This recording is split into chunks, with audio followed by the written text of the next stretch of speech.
राजा हाम्रो तीर्थयात्रा कार्यक्रम सुरु गरेर कार्यक्रम अन्त्यले बताइदिनु पर्यो हाम्रो सम्पूर्ण दाजुभाइहरूलाई। यो भेलतडीबाट अब यहाँ हुँदै राखम हुँदै भनेपछि बाबु अब तीर्थव्रत कोटिलासम्म जाने, कोटिला पञ्चकोटीमा भनेपछि नाइ दुई गरी भनेपछि पादुका सिरैथान धुलेश्वरी नाभिथान संसार भनेपछि तीर्थ गरेर भनेपछि आएपछि पुण्य हुन्छ बाबु।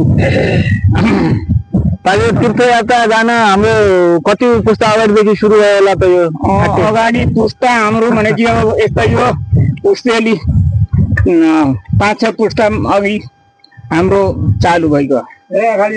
हाम्रो सञ्जाल परिवारको सन्दर्भमा कुरा गर्दा तीर्थ जाने काम यो बाजे सुदर्शन मन्दिरको व्यवस्था स्थापना भइसक्यो पछिदेखि सुरु हो कि यो बाजे सुदर्शनको मन्दिर स्थापना नहुनुभन्दा पहिलादेखिको सुरु थियो? यो पहिलादेखि कालो सिल्लाले त पनि भनेपछि तीर्थ त गराउनै थियो, तर भनेपछि उत्पन्न त भनेपछि बाजा सुदेको सत्यगति भएपछि हो।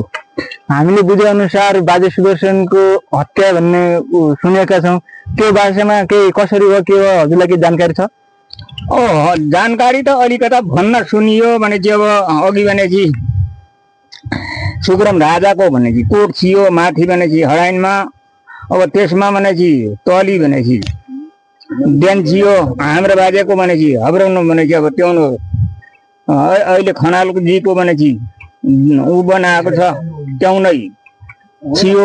त्यहाँबाट भनेपछि बाजे गनाउनेछि नजानी अब रिसाउनु संसार हुन्छ। बाजे तपिया आँखाबाट ज्वाला तान्ने एकवटा भनेपछि त्यो बन्छिया कोही भन्छन् कुमारी छि, त्यो कुमारीका लागि पनि हानि आयो भन्छन् भनेपछि कुरा भनेपछि 2-3 पनि भनेपछि गर्छन् निश्चय थाहा भनेपछि अब भेकाको कन्नै नै कुरा सुनेको कुरा हो।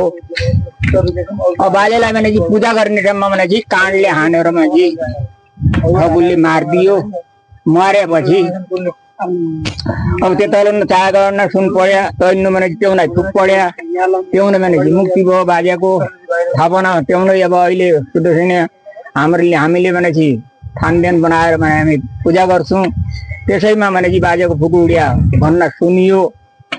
अनि अब पछिल्लो समयमा हामी अब आज तीर्थ जाँदाखेरि अरू कोही नभएर आफ्नै घर परिवारका हामी आफ्नै दाजुभाइ सञ्जाल मात्रै छौँ। हामी सञ्जालमा एकता नहुनुको वास्तवमा यो समस्या के रहेछ त बाजे? त्यही बाजेको हरिकमाई भने यो अरू के।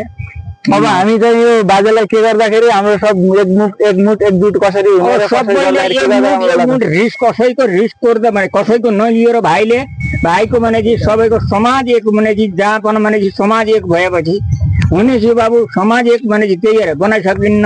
अब हामीले के गर्नु छ, बाजे पनि के गरन्, बाजे समाज जति समाज एक भयो त्यति खुसी छन् बाजे।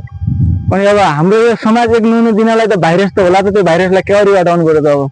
अब भाइरस चाहिँ बुद्धिमान लागे केटा लाग्योपछि हट्छ, बुद्धिमान कोही लाग्दैन, रिस गर्ने मात्रै लाग्योपछि कहिले हट्दैन। बुद्धिमान केटा पनि लाग्छन्, बुद्धिमान केटा पनि छन् हामीसँग। तपाईँहरू जस्तो जाने बुझेको मान्छे बुद्धिमान केटाहरूलाई र बुद्धिमान जाने मान्छेलाई साथ नदिए अवस्थामा त्यो हुने सम्भावना छैन। साथ त दिइन्छ नि, नदिने कुरै छैन।